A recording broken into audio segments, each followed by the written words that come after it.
Hey! This is JJ and Alex. I made a name for myself, I told you I won't be denied. As you wrap up your day, it's time to get your fix of the teams you live for and the sports you love. This is JJ and Alex, presented by G2G Bars on 97.5, the KSL Sports Zone.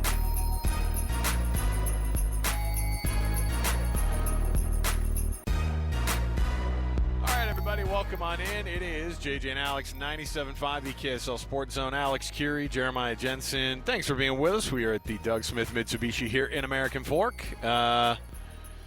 First of all, JJ's back.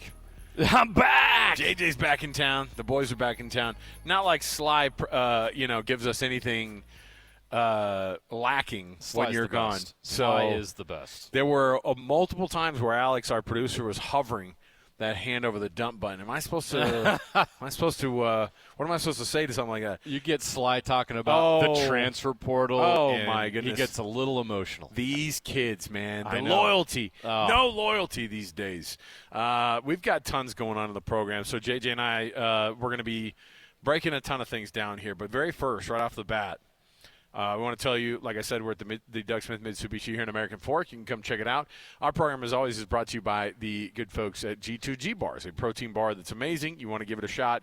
It's in the refrigerated section at Costco and Associated Foods and Holiday Oil, Maverick, all of those places.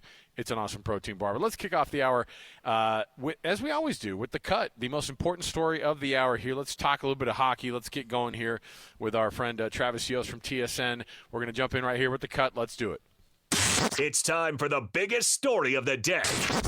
This is what made the cut with JJ and Alex on 97.5, the KSL Sports Zone. And, of course, this portion of the hour brought to you by Trajan Wealth. For all of your retirement needs, look at the folks at Trajan Wealth, TRAJAN Wealth.com. Local trusted financial fiduciaries. Travis Yost, he's been covering the NHL for a long, long time, does it for TSN, and you can, of course, find his byline there. My goodness, Travis, we haven't talked in a few months, and we've got a lot of games under our belt now. I feel like you could start asking us questions about our NHL team here in Utah. I think we're ready now. I was just about to thank you guys. This is, if you've seen my golf game, this is the first cut I've ever made. So I'm just very appreciative to get threaded in here. No, they not only do they have a lot of games under the belt, they're playing some competitive hockey, kind of like we talked about, huh? Well, and that's what I was going to ask you because, this Central Division's killer. We seem to be saying that every week, and maybe it's just to make ourselves feel a little bit better about the fact that there's a little bit of like that winning but feeling like you're in that same spot, kind of in that fifth spot in the division. But it's a really, really tough division to be in. But they are playing really, really good hockey. They couldn't string together one win after another. They would just win and then lose again. They win, maybe lose another two. And now finally they're able to kind of be on a little bit of a streak here. And even with the injuries that they've had, what is it that the Utah Hockey Club has figured out, do you think, over the last few months? It's gotten them to the point now that Bear and his guys have dialed it up a little bit more and are in kind of a winning zone right now.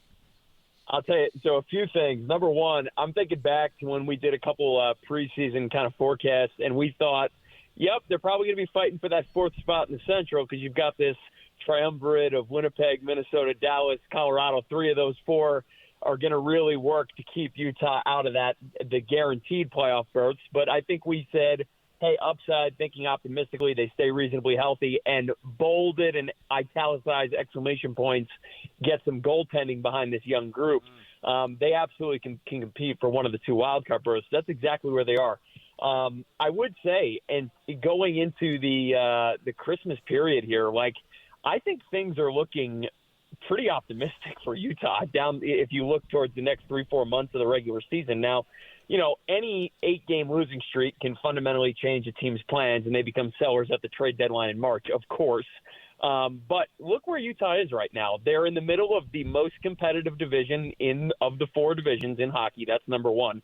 Number two, year to date, they have a positive goal differential on the year. And if you want to know how a team is going to play the rest of the way, and you're only made aware of one statistic, it's going to be margin of victory or goal differential. Utah is +3 on the year. And I remind you guys, one of the teams that they seem like they're chasing in Colorado, who's 3 points up, also has played 3 more games and is carrying a -6 goal differential because the goaltending has been an absolute disaster. So Utah really there is definitely a class in the Central. I think Winnipeg, not just how they're playing, but the goaltending dominance they have. That's the type of team that is going to be almost impossible to catch, but they can play in this division. The one thing I would say to specifically answer the why is it looking optimistically, one of the key things I think they figured out, this coaching staff, they entered this season with a full-blown goaltending platoon, and there has been no bigger divergence in performance than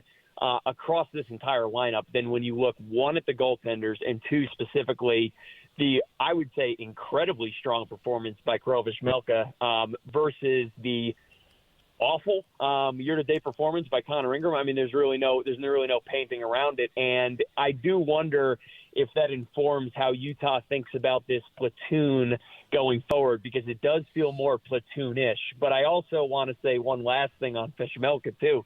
That is, if for whatever reason this season did go sideways and Utah's looking at, what can we sell to build into the future? That is a goaltender you could cash an awful lot of chips in with the way he's playing right now. And you take the goaltending, you combine some great play by the young stars. Gunther's hot right now. Cooley's hot. I mean, you look around the league, is there a better pair of guys under 25 in the league right now? That the excitement around those guys and the fact that they're going to be here a long time, combined with that goaltending, has really spurred something here. Yeah, I think I covered the Gunther line specifically because, I mean, he's got 13 goals, 16 assists on the year, point-per-game player, checking every box that you would want to see for the basic offensive measures. But what's even more, I think, even more encouraging, again, this is, I think, where you go glass half full with the younger players.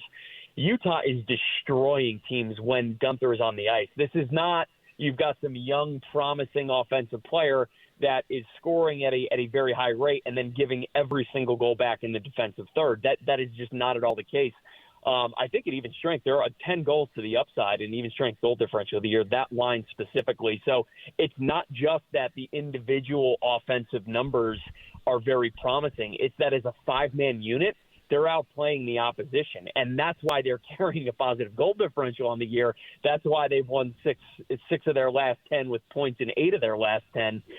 This is a team playing very well. One of the hallmarks, right? You have to have decent goaltending or better in the NHL. I mean, that is just a bare minimum. But one of the other hallmarks of a team that can stay competitive and or, qualify for the postseason, even make a deep push, you're at the top of your lineup, either the guys you're betting on long-term, figuratively or literally, where you've deployed your cap space, they need to be driving the bus, right? They need to be perpetually outplaying the opposition's best when they're on the ice, independent of how strong the goaltending is behind them, and that can be really hard depending on the environment. Utah is not only getting that from their young players, it's their young players at the top of the lineup. It's one of the most encouraging things I think you could point to about this team. It's that the young players seem the sum of the parts is greater than the whole, and at the individual level, they're also playing pretty well too. Travis Yost, TSN, is where you can find his byline talking all things NHL. And we're trying to figure out this team kind of as we go along here. And one of the things that we've found out also is, I mean, it's one thing to have – Clayton Keller, your captain and an all-star, but there's a guy like Dylan Gunther who, we talked about the youth of these guys, but is it a surprise to see a guy who only played in 40 games last year and now this is his first real full go in the league from day one, to see him scoring those 29 points so far, 13 goals in the season?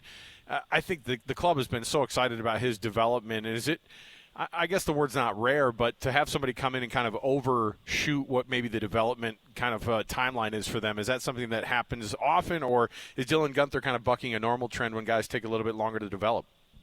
No, I certainly – so there's a couple truisms there. So young forwards definitely have a better chance of early career success than young defensemen.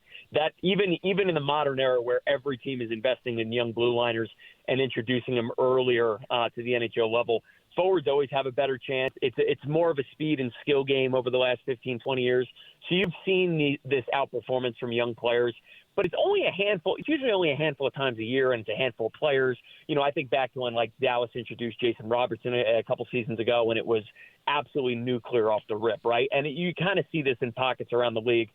The Gunther story it's not. I wouldn't say it's exceptionally rare. You do see it, but I do think at the heart of your question is, one, really what is the success? What is the recipe to actually drive performance amongst young players? Because that's the billion-dollar question that every front office is looking for. And I think over the years that one of the truisms, especially you have to understand, especially in hockey and basketball is probably the two biggest truisms. You have to understand how skill sets complement one another, right? And so Dylan Gunther, for example, phenomenal shooter, gets it off his wrist so quickly. He is exactly the type of player you want catching from a playmaker. Okay, who's my playmaker? Well, who has he played with the majority of the year? Logan Cooley, who is an exceptional playmaker. And I do think that in hockey, frequently when you see young outperformance,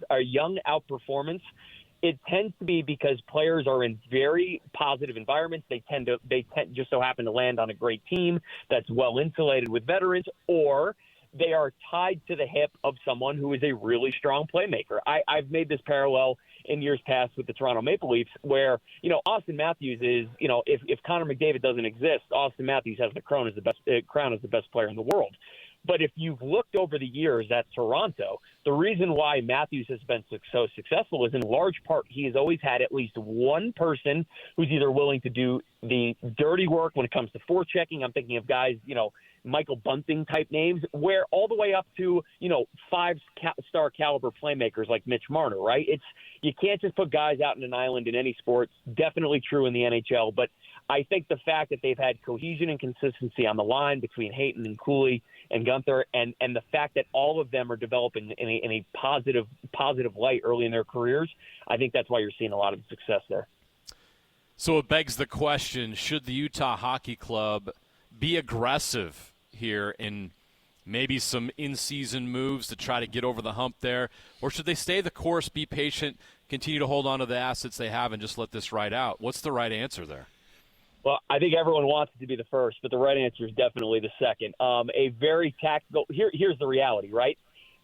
The most important question so far has been answered, which is, are these young players in the aggregate good? Any one of them may fail to develop. Any one of them may be considered a quote-unquote bust. But in the aggregate, this young pool of players that were previously prospects with the Coyotes, now young NHLers here, are they capable of outperformance? The answer is unequivocally yes, right? To me, that's confidence of we're good this year, but we're going to be a lot better in the years ahead. Two, your cap space, it can be very dangerous when you're a buyer in the off season. Especially when the market is, ripe of free agents who are going to be looking to lean into the cap space teams have. Three, most importantly, I think there's an opportunity for a quick pivot. We mentioned the goaltending opportunities. Utah has a lot of very tradable, very attractive pieces that can fit on otherwise cap-stressed teams around the league. So if by chance Utah can either do some cosmetic selling, some very targeted selling across their lineup to earn, pick up more draft picks, more futures going into next season, I think they do that because the core of your team is going to stay intact, which means the core of your team should stay competitive. My point being, it should not disqualify where they're at right now. Every part of that team and that lineup should be thinking, how do we make it to the postseason? Because we can and we're capable. I mean, we have outscored the opposition year to date. That is just a fact. The question is, what do the next 2 months look like? And if they do go through a soft part of the schedule where they lose 8 of 11, whatever that number ends up being, what are those pieces that they say, look, you were great this year, you were great for maybe next year ahead, but you're not part of the long-term future. Let's keep stacking on what we already have, which is that young core that looks so promising. Travis, one of the things and again, it's part of just us getting used to a little bit what the give and take is on the NHL side of things, kind of year in and year out, and we're used to other leagues being a little bit more of a that home field or home court, and in this case, home ice advantage. Home ice advantage sometimes it doesn't. At least for the Utah Hockey Club right now. Now they've played a lot of games on the road, but they've had a lot more success on the road versus being at home. Is that an oddity, or is that just like, hey, that's the NHL, man? These teams, they don't care where they're at. They come into each barn, and you'll get the doors blown off you by any team in this league if you're not ready on any given night, even if it's at your home ice. Yeah, so I think it's a little bit of both, right? So home ice, just like home court, just like home field advantage, has relatively deteriorated over the last 20, 25 years, right? You see that in college football point spreads all the way down. Yeah, you see it across the spectrum of sports, right? So there's definitely some truth that teams can go on the road and win, generally in North American sports. That's number one. Number two, hockey is such a volatile, low-scoring, lower-event game that your margin of error on single-game outcomes is much more – talent wins out much more frequently over single games in basketball, for example, than it does in hockey, right? And you've seen probably 10 games this year. You could probably split them down the middle. 5 of them Utah won off lucky bounces or crazy caroms. The opposite is true in the other 5 games where they outplayed the opponents. That happens quite a bit over the course of the regular season. I say this because there is a lot of volatility in home-road splits, and for the most part, it tends to follow the overall strength of the team. That said, there's always a part of me, and this is me arguing with myself, there's always a part of me that's like, okay, I don't really think much about Utah's poor home record this year. I think it's a bit of an outlier. But then if I don't ascribe anything to home ice advantage, do I really not think, Winnipeg and Vegas are 2 of the toughest places to play in because of those environments, the barns? I mean, one place you never want to be on a given day. The other place, if you're there, you might be walking into an arena with an elevated blood alcohol content, right? Like, these are not places very conducive to winning on the road. But at the end of the day, like, I think overall it's the true strength of the team that tends to win out. Winnipeg is great at home because Winnipeg's a great team. Vegas is great at home because they're a great team. So I think it's much more of that than anything else. But, yeah, definitely interesting. Utah's been definitely a road warrior and leaving a little to be desired on home ice, at least so far. The opponent tonight, the Vancouver Canucks. What are some of your observations about them as we get ready for this game tonight? They're only 4 games ahead of Utah on the schedule. What are your thoughts on the Canucks? Yeah, really interesting season for the Canucks. They've also dealt with injuries similar to Utah. And ironically, if you said, hey, can you identify one team that is the mirror image of this Utah team, I would say the Vancouver Canucks, ironically enough. They have an extremely strong top 6. Their first pairing is absolutely deadly. That's probably a considerable advantage they have over most teams, including Utah. They've got between Demko, when he is in net, when he is healthy and available, he is one of the better 15-ish goalies you're going to find in the league, so they have some confidence in the goaltending. But look where they're positioned. Middle of the pack in the Western Conference, number 1, the same exact goal differential year-to-date as Utah, number 2, and also a team that has struggled incredibly at home. I think they've won 10 of 12 or 10 of 13 games on the road. So Correct. Again, very almost a mirror image of the strengths and weaknesses that we've seen from this Utah team this year. The other reason why I think it's a good comparable too, although they're a little further along in their, I would say, developmental curve. Everything about the Vancouver Canucks and what's exciting, Elias Pettersson at the front of the lineup, Quinn Hughes anchoring their first pairing. It's really, really good younger players that are going to be a part of that franchise for a long period of time. Between their top forward, their top defenseman, and Demko in net, they've got one piece at each of the 3 key positions that is, a 10-year forever type player for the Canucks organization, and it's really about building around them at this point. Travis Yost for TSN joining us here on JJ and Alex as we get you ready for this matchup tonight, the Vancouver Canucks and the Utah Hockey Club. Looking forward to it. Travis, thanks for being with us. And when we dive in next time, we'll be even more experts. We'll try to dip in when we're halfway through the season. That way, we'll know we're just kind of dipping in every quarter or so just to see if we're getting things right on our end on the analytical part. So we appreciate you coming on and educating us as we go through this thing. I think by April I'm going to be interviewing you guys. Yeah. Look at us. Thanks. Appreciate it, Travis. There you go. Isn't it fun that we have a hockey team here? And it'd be if they were 4-21, obviously it'd be hard. Yeah, we'd have to watch the Jazz. Stop it. You know what? Now that I said that record, it actually is very close, isn't it? That's what I thought you were alluding 20? to. 5 and 20, 5 and 19. You said it, not me. Sorry. You just didn't have the courage to say the name.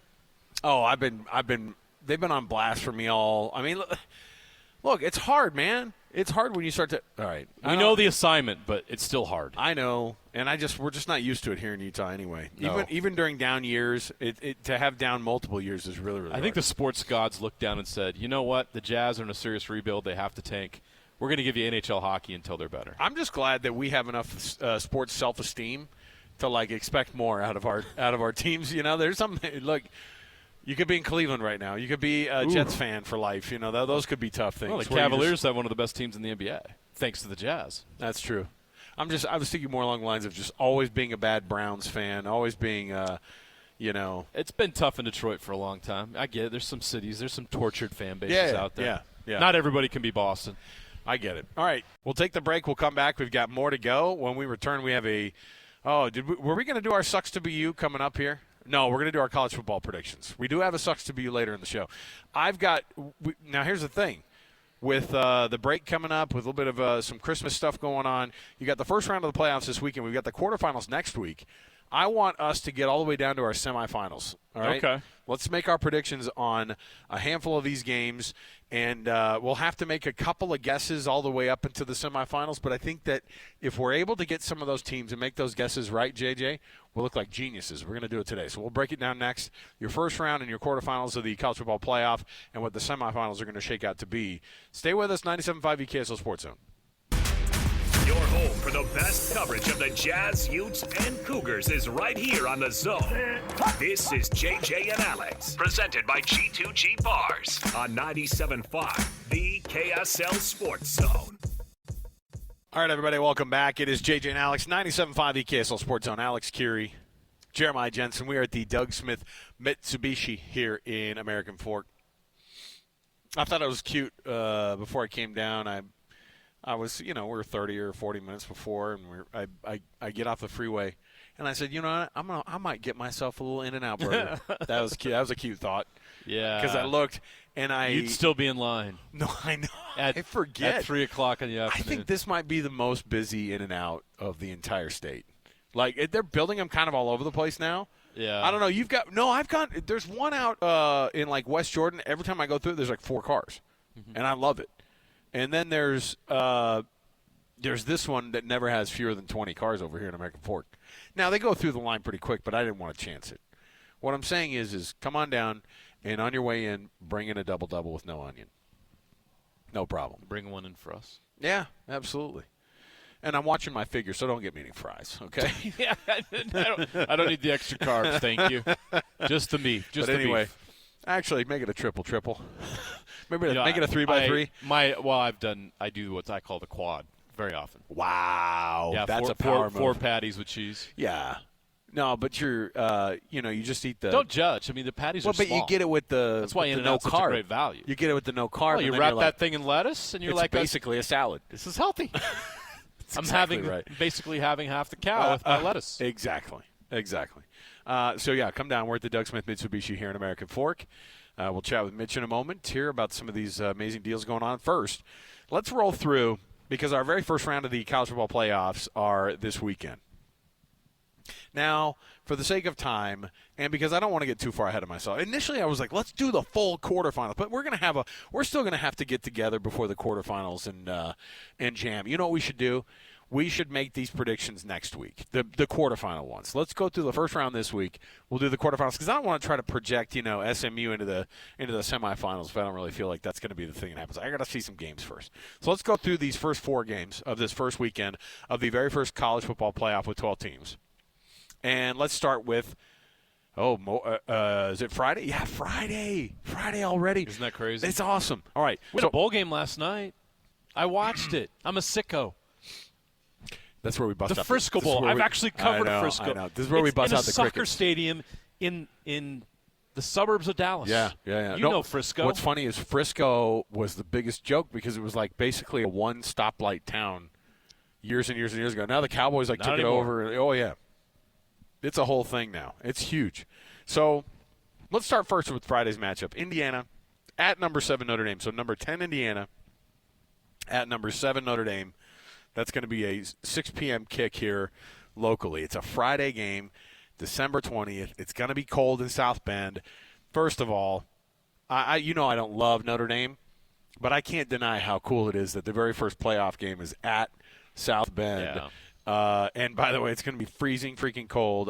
You've been in that stadium when it's been dead freaking there, in November. like toes falling off cold. Yes. And so Indiana going to Notre Dame, are we still high on Curt Cignetti's guys? Because this is basically the battle of two teams who haven't played a lot of tough teams on their schedules. And, of course, Notre Dame has the worst loss out of anybody on this college football playoff slate. But is Indiana a faux contender in this college football playoff at the number 10 seed, 11-1 on the season? Of course, they had a historic year. Curt Cignetti's the coach of the year, the national coach of the year. What is Notre Dame going to present? How does this one shake out for you? Indiana's a cute story, but boy, they don't have enough in this game. Notre Okay. Dame's going to win this football game at South Bend. Notre Dame's got a chip on their shoulder as much as Indiana does, because everyone's saying that Notre Dame's schedule wasn't that good, blah, blah, blah. And they've been fighting that perception all year. So I think Notre Dame believes they're better than everybody perceives them to be. I don't think they're going to be on upset alert. I think there's a weird – how do I describe this? Notre Dame has ignored Indiana for decades. Oh, this is what I was going to say. They have ignored them for decades. Absolutely. They play Purdue all the time. Not Indiana. Nope. So that's this why I is think something this is we something haven't else. seen before. There's some kind of dynamic there Yeah. that's interesting. It's not even little brother. just- It's step. They're the sibling. neighbor. They're the kid Yeah, down the yeah, street they won't play with because they think he's weird. Yeah. Right? Mm-hmm. Curt Cignetti's that weirdo. Yeah, Okay. for sure. And exactly. You know what I'm saying? They don't want to play with that guy. They don't want him around. all right. But they're going to have to deal with him. But Indiana's not ready for this yet. Indiana's a nice story, but they built this season on the back of a bad schedule, and it's going to bite them against Notre Dame. Did you say they're not ready for this yet, No. or this? Maybe they're ready in the future, but not now. All right. Here's what I think. Because that dynamic of Indiana always getting dissed, because what's actually happened is somebody had actually revealed that Indiana for decades was trying to get something on the books similar to what Purdue had. Why wouldn't you? This is it's an in-state rivalry. It's an in-state game, right? I mean, like, Indiana is a large institution. It's typically been a basketball school, right? I think that Indiana has all these pent-up, long-standing feelings that are associated with this. And I don't think Notre Dame is a fake in the playoffs, but I do think that Indiana is a little bit more than a cute story, at least at this level. I think that. Oh, and I haven't even looked at the line or anything, but I'm not gonna look at any of that right now. I'm just gonna go with my gut. I think Indiana wins this football game by 10 points. Wow. Yep. I think they go to South Bend. They're 7-point underdogs. I know, and I don't think Indiana goes into this thing and goes, "Oh, gee, shucks, like, we barely made it to this point." I think that they have really, really good talent, and I think that Notre Dame is really, really talented as well. But I just think that Interesting. Who's their quarterback? Rourke? I think he's good. I think he's really good. He is good. I just don't know that they can match up 11 All on right. 11. Let's go next to SMU, speaking of 11. Number 11 SMU going to State College and taking on Penn State, the Nittany Lions. Is the SMU cute story ending this weekend on Saturday at Penn State? No, I don't think so. This is going to be your This upset? is my upset Wow. special because I don't think Penn State is that good. Who have they beat this year? Yeah, but they looked decent in the Big Ten championship game against Oregon. They really did. I thought. Okay, they played some. They They played some look good ball. decent, but not quite good enough against every good Big Ten team they've played for the last however long that coach has been in James place. Franklin. Right? Yeah. Who have they beat? What have they done other than beat Utah in a Rose Bowl? Like, I can't think of anything. They're And definitely this is so second tier. different. They're definitely second tier Big Ten over the past get it. couple This of is decades. a home game. It's in Happy Valley. It's a tough place for SMU to go play in, but SMU is really good. They can score. They can put up points. I don't know how much the weather's going to impact things. Yeah, this is my upset special. I know Okay. that Penn State's SMU's a bigger underdog against Penn State than Indiana is What's the point? What's against the Notre line Dame. on that one? 8.5. Okay. The over/under's 54.5. I'm going to go crazy here. I'm going to go SMU causes some chaos. How about, dude, by the way, take the over. My heavens. That's the number 3 scoring team in the country. Yeah, I get it. Weather can be a factor, but these teams can score points. I'm going to say that this thing goes chalk, and Penn State wins this one by a couple scores.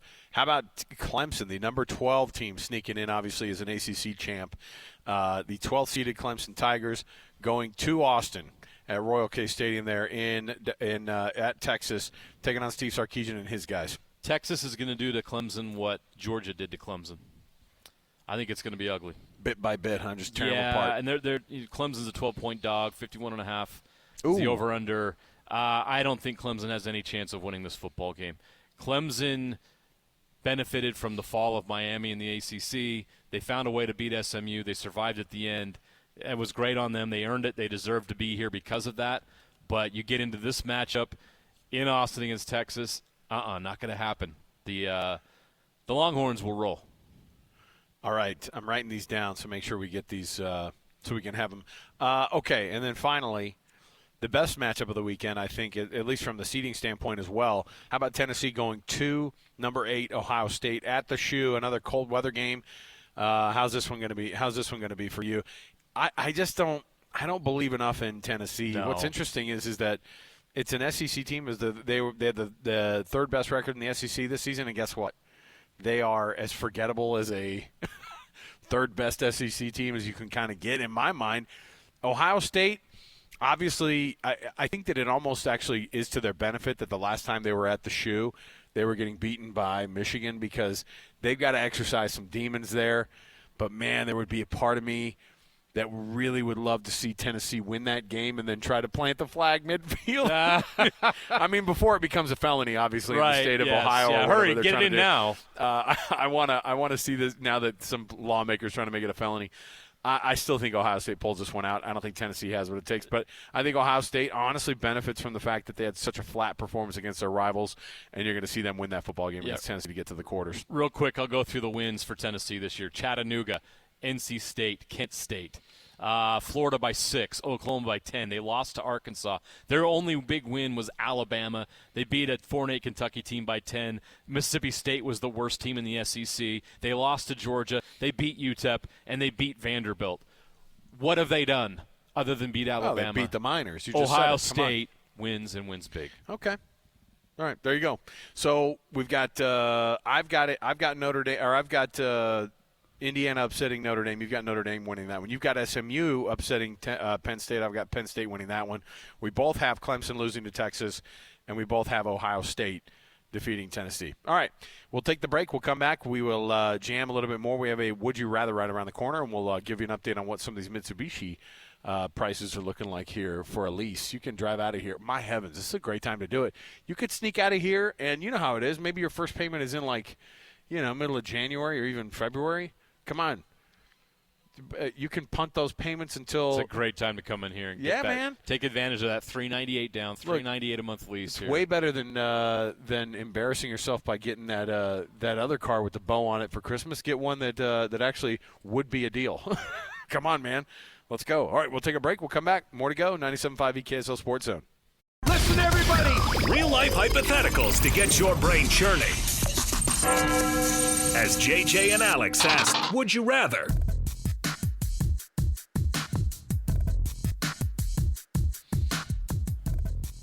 All right, everybody, welcome back. JJ and Alex, 97.5 EKSL Sports Zone. It's our Would You Rather segment here. Hey, by the way, as a reminder, it's that time of year. Hans and Scotty are going to be out at the Minky Couture up in Layton. 1782 Woodland Park Drive in Layton. Minky's got you covered this holiday season.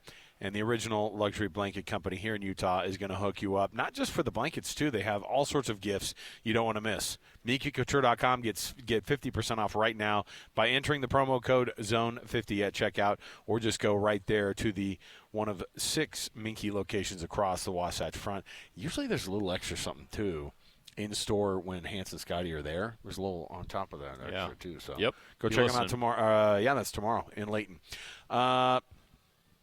Before we get to Mitch here from Mitsubishi, watch an NBA Cup final.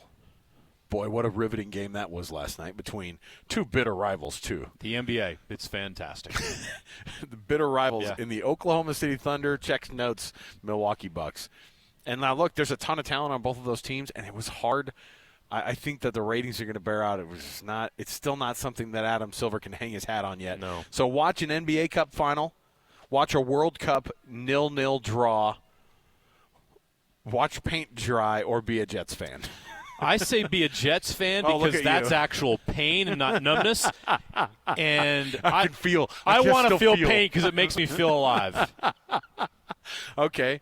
In terms of fan bases that may be fooling themselves into thinking that they've got something long-term, would you rather be a bandwagon Colorado fan or a bandwagon Indiana fan? Colorado because they have the better mascot. It's very they do have Ralphie. I got it. That's all I got. I know, and you just don't know if either one of these teams in 2 years is Man. going to win a football game again. Coach Prime goes out the door. Colorado becomes irrelevant again overnight. Kurt Cignetti gets that job at Auburn or something, or however he's going to. I know they signed him up a long-term deal. That never means anything anymore, right? So that's where it is. All right, we'll take a break. We got more to go. 97.5 DKSL Sports Zone.